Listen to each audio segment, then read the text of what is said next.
안녕하세요. 책 데이트 시간입니다. 이번에 소개해드릴 책은 더 해머라는 책입니다. 데이브 질크, 브래드 팔드 지음, 박선영 옮김, 서사원에서 나온 책입니다. 이 책은 혁신에 목마른 기업가들에게 혁신을 위한 창조, 창조를 위한 혁신을 니체의 시선을 통해 전하고 있는 책입니다. 기업가들의 머릿속에 영감을 불어넣는 니체의 쉬운 두 가지 인사이트, 즉 니체의 통찰과 제안, 철학, 발상, 아이디어를 전략, 문화, 자유정신, 리더십, 전술 이렇게 5개 분야로 나누어 소개하고 있습니다. 혁신을 향해 뛰는 기업가들에게 가장 필요한 것은 무엇인지, 시장을 압도하는 초격차는 어떻게 이루어지는지, 우리가 영감을 얻을 수 있도록 자문과 글과 예시를 통해 구체적으로 알려주고 있는데요. 몇 편만 살펴보겠습니다. 니체의 글 서광 중 일부입니다. 저항에 대한 놀라움. 우리는 무언가를 꿰뚫어 볼 수 있게 됐을 때 그것이 더 이상 저항할 수 없다고 생각한다. 그리고 그것을 꿰뚫어 볼 수는 있지만 뚫고 나갈 수는 없다는 사실에 놀란다. 이는 파리가 유리창 앞에서 겪는 것과 같은 어리석음과 놀라움이다. 이를 현대적으로 해석하여 읽을 수 있습니다. 우리는 무언가를 이해하면 그것을 반드시 극복할 수 있다고 생각한다. 변화를 위해 할 수 있는 것이 아무것도 없는 것처럼 보이는데도 기대했던 대로 일이 전개되면 놀라고 만다. 이것은 파리가 몇 번이고 창문에 몸을 부딪히는 것과 같은 어리석은 행동이다. 기업가 활동은 때로 장애물 코스처럼 느껴집니다. 앞으로 나아가려고 할 때마다 뭔가가 우리 앞길을 가로막습니다. 그걸 뚫고 나가거나 우회해야 하므로 계획을 진행하려면 항상 예상보다 시간이 오래 걸립니다. 기업가 중에는 낙천주의자가 많습니다. 우리는 자기가 가고 싶은 곳이 어디인지 볼 수 있고 우리를 그곳까지 데려다 줄 자신감과 열정이 있습니다. 예상치 못한 장애물이 생기면 물론 놀랄 수밖에 없습니다. 니체는 이 감정을 잘 포착했습니다. 집 밖으로 나가려는 파리가 유리에 부딪히는 소리를 들어본 적이 있을 것입니다. 자기가 가야 할 길이 보이지만 유리 때문에 계속 놀라게 되는 건 말입니다. 이 패턴을 깨는 것은 어렵습니다. 사업이 성공하려면 팀을 위해 과감한 목표를 세우고 달성해야 합니다. 하지만 우리는 예상치 못한 장애물이 나타날 것을 알고 있고 장애물은 그저 더 열심히 노력하는 것만으로는 극복할 수 없습니다.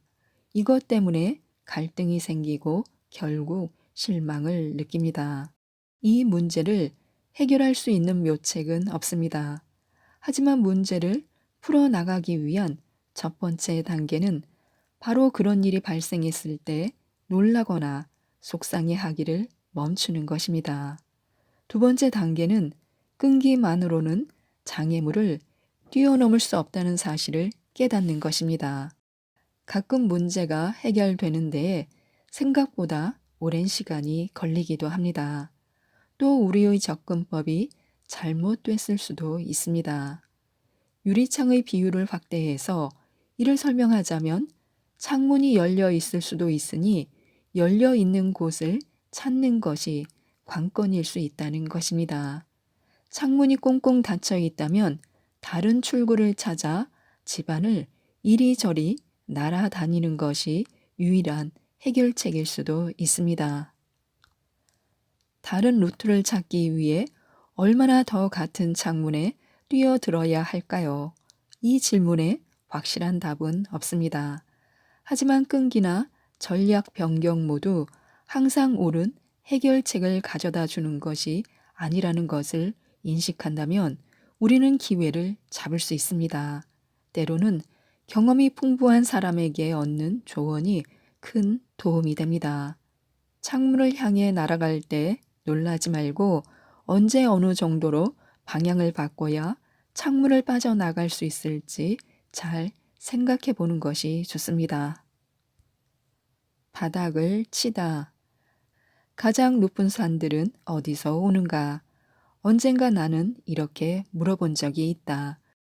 그때 그런 산들은 바다에서 온다는 것을 배웠다. 그 증거는 산의 바위와 산 정상의 암벽에 쓰여 있다. 가장 높은 것은 가장 깊은 곳에서부터 지금의 높이에 도달해야 한다. 현대적으로 읽으면 가장 높은 산이 어디서 생겨난 것인지 궁금했다. 그게 바다에서 나온다는 사실을 알게 됐다. 그 산의 바위와 정상 암벽에 증거가 남아있다. 가장 높은 것은 가장 낮은 데서부터 시작된다. 큰 성공을 거두려면 먼저 큰 고통을 겪어야 하는 경우가 많습니다. 이것은 니체의 핵심 원칙 중 하나며 기업가들 사이에서 꽤 흔하게 볼 수 있는 일입니다. 성공한 기업인 중에는 한 번쯤 실패를 경험한 사람이 많습니다. 위대한 기업 중에는 살아남을 수 있을지 의문스러웠던 시기를 겪은 회사가 많습니다. 우리는 대부분 일이 잘 풀릴 때는 특별히 반성하지 않습니다. 자신의 행동에 대해 생각하고 진로를 수정할 때도 있지만 우리의 기본 전제에 의문을 제기하는 일은 없습니다.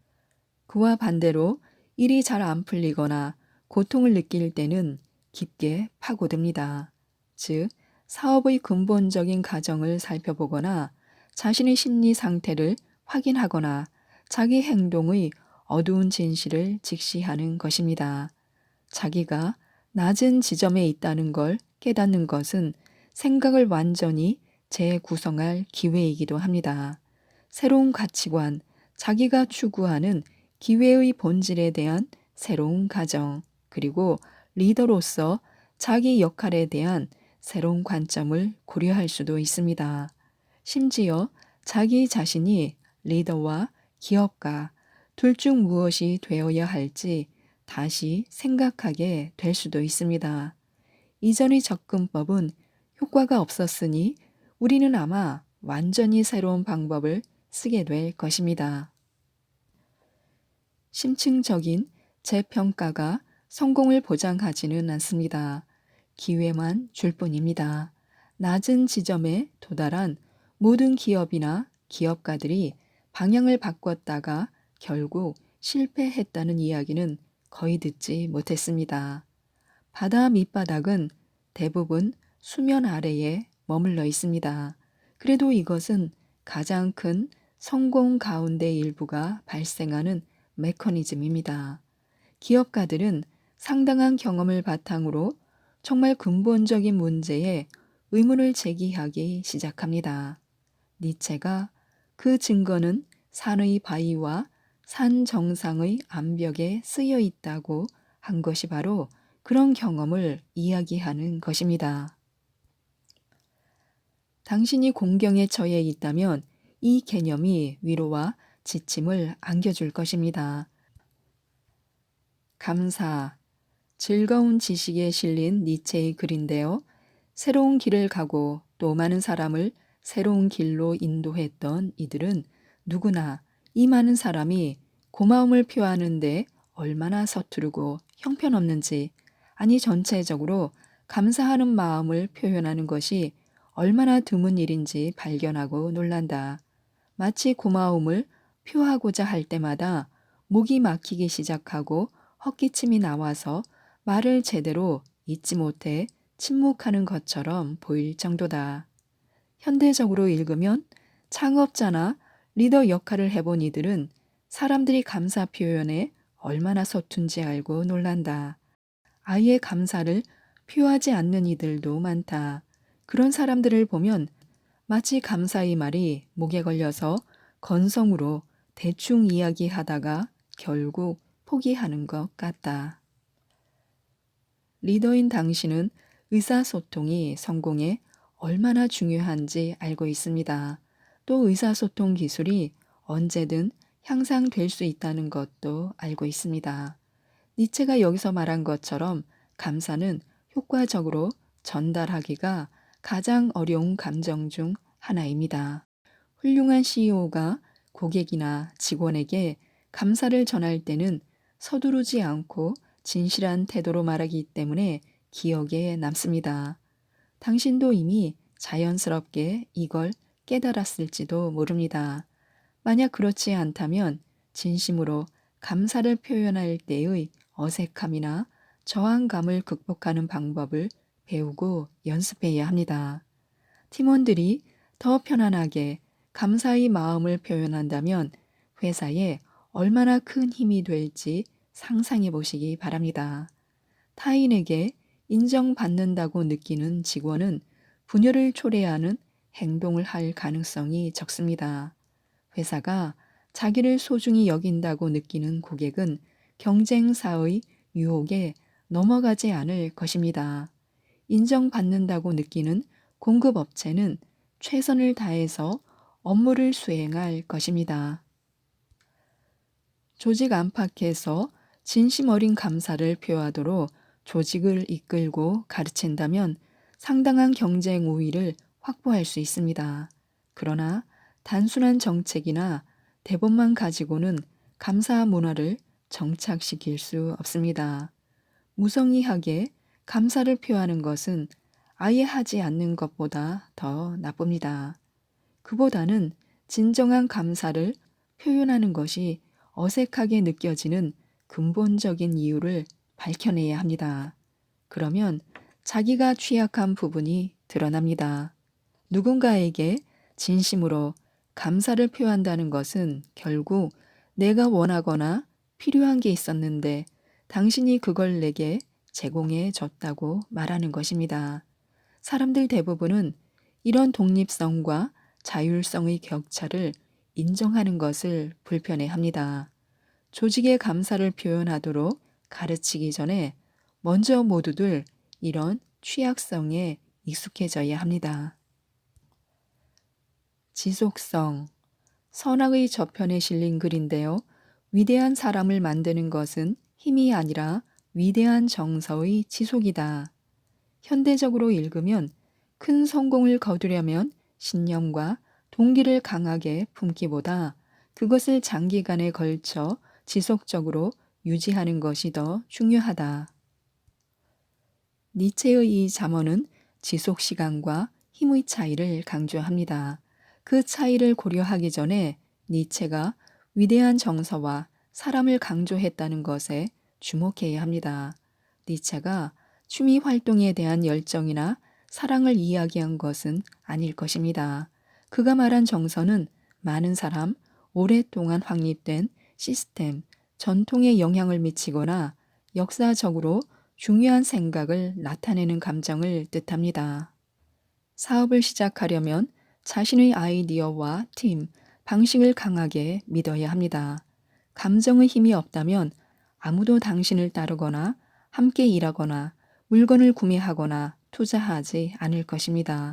결과적으로 말하면 정서적인 힘은 기업가로서의 성공의 열쇠로 작용하는 중요한 요소입니다. 하룻밤 사이에 큰 변화를 이루거나 멋진 아이디어를 구현할 수는 없습니다.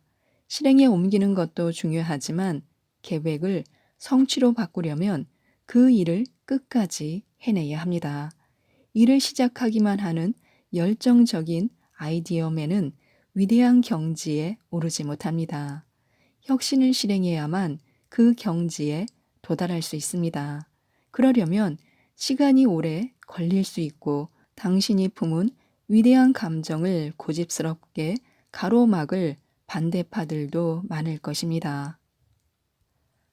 감정의 지속은 초반의 강도에 구애받지 않습니다. 위대함을 실현하기 위해서는 초반의 열정이 이어지는 기간보다 더 긴 시간이 필요합니다. 당신이 직면하는 모든 장벽을 넘어서려면 감정의 힘을 강하게 만들어야 합니다. 반대와 좌절은 실망보다는 열정을 낳아야 하고 지적 호기심은 넓어지기보다 한 곳으로 좁혀져야 하며 성공은 새로운 강렬함을 만들어내야 합니다.